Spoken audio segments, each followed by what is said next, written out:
Howdy folks, my name is Caleb and I'm answering the question, where do I create users, access codes, and dress codes? Dress codes can only be created on the main control panel, so to get there, we'll drop down that main menu, tap on Settings, go to Advanced Settings, you'll enter your user code, and then you'll tap on User Management. From here you can see you can access the dress codes and any other user settings that you'd like.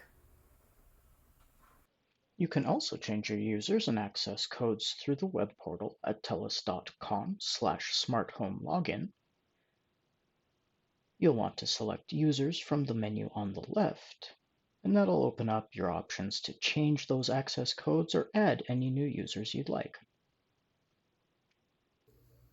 Last but not least, you can change your users and access codes through the Smart Home app.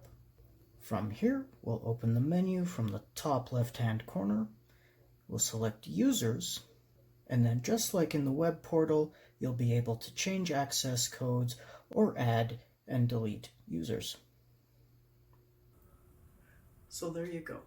That's where you can change your duress code on the control panel and the user and access codes on either the panel, the web portal, or the app.